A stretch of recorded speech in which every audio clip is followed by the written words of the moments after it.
I want to talk about something that I haven't seen a lot of fans or analysts mentioning. The clues in the title. It's Ruben Amorim's and Manchester United's new fluid diamond midfield and attack. Now, before I get too Manchester United specific, I just want to go back in time a little bit just to see the significance of the 3-4-3 diamond and why I'm so excited to see it at Manchester United. Firstly, we have probably the most famous example, and it's Johan Cruyff's Barcelona team of the late 80s and early 90s. Here you can see Pep Guardiola in the single pivot, with Amor and Nadal at the sides of the diamond and Baccaro at the point. This team won 4 La Liga titles and 4 European trophies, and they used the principles of total football to completely bamboozle their opponents. Following on from this, we have an interesting case, and it's ex-Manchester United manager Louis van Gaal with his Ajax team of the early 90s. Following the same total football principles, here you can see Rijkaard at the base of the diamond, Ronald de Boer and Edgar Davids at the sides,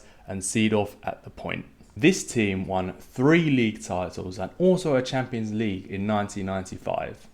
And the most impressive thing about the 1995 Champions League win and the Ajax team was a large portion of the starting 11 were just in the early stages of their career.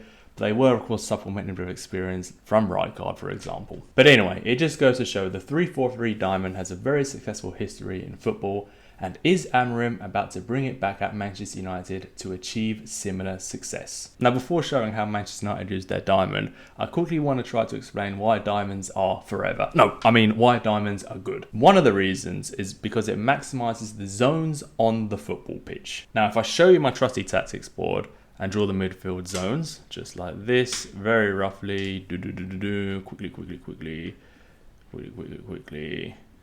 Okay, so that there shows the diamond. I mean, that's absolutely horrible to look at, but it gives you the idea. So what the diamond does, it opens up passing channels both vertically and horizontally and diagonally that other formations can't achieve. But more importantly is the diamond creates a central overload which most conventional formations can't match. So if you take the 4-3-3 for example, you can see there are not enough midfielders to match the diamond that Manchester United is setting up with. And what it basically means is a player from elsewhere, for example the striker, needs to be dragged in so they can man mark the midfield. Because of this, theoretically there should always be a spare player elsewhere on the pitch, and importantly, you can start building towards isolating the wide areas as everyone gets dragged in and is attracted to the diamond.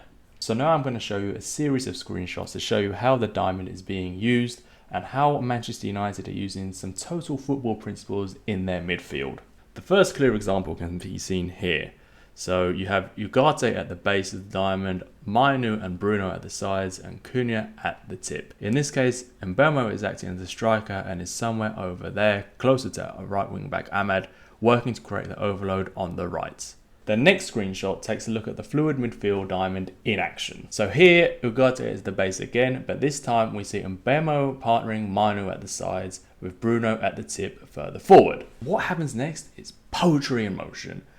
Mbeumo makes a run to occupy Everton's right centre-back, Bruno comes deep taking the left centre-back with him, and Cunha makes a horizontal run across the 2 centre-backs, giving him huge space behind the centre-back that Bruno took away. The DM is in no man's land, previously occupied by Mainu and Mbeumo. Mbeumo ran off him, so he followed Mainu, who ended up being another decoy.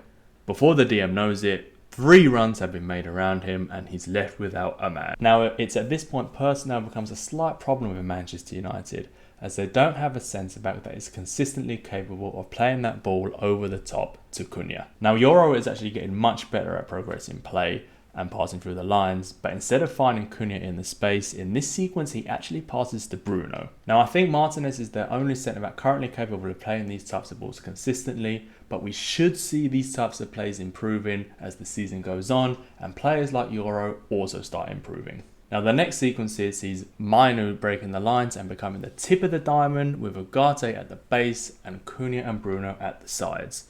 The result of this is again profound as Bruno receives the ball, is able to turn his marker and can find Cunha in space again with room to play. You'll notice the diamond has completely overloaded Everton's midfield and the movement between players and positions is completely bamboozling them. Also notice the overload on the right. Mbeumo has gone to occupy the left back as Mainu has taken the attention of the centre backs and Ahmad is completely free. And just when you thought you'd seen it all, you haven't. Because basically Ugarte hasn't moved yet from the single pivot, from the number 6 or from the DM position, whatever you want to call it. But wait, now you have seen it all. Total football on full display as Ugarte breaks the lines and now becomes the tip of the diamond. Mainu has the ball deep, so Ugarte makes the decoy run which frees up space for Bruno.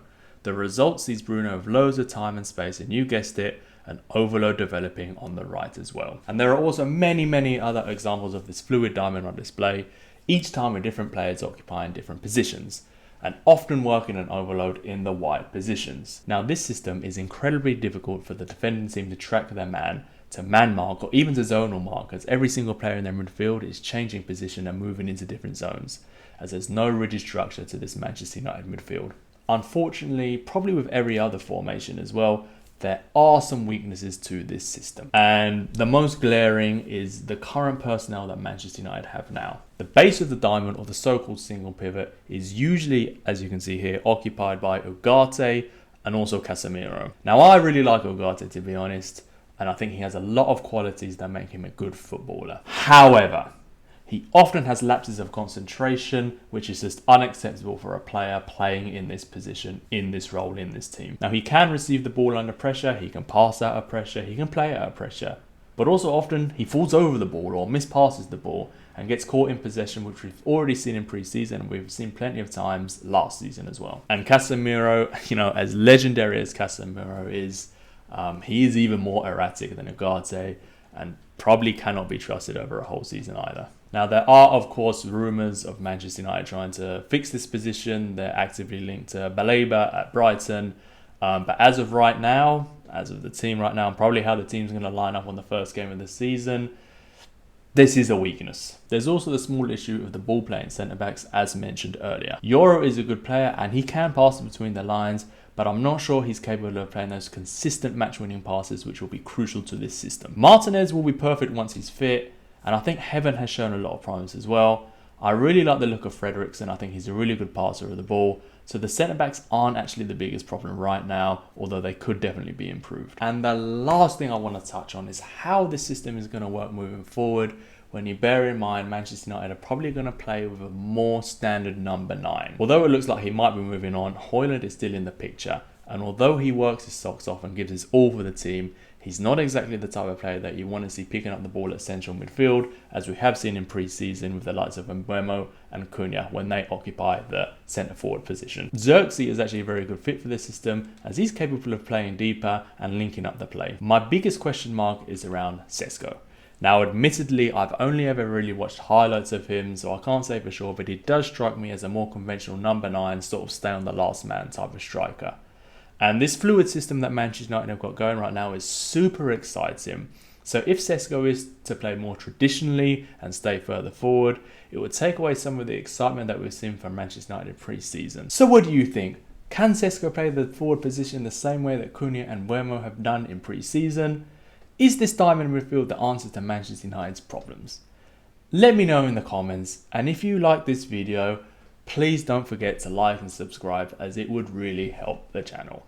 Cheers!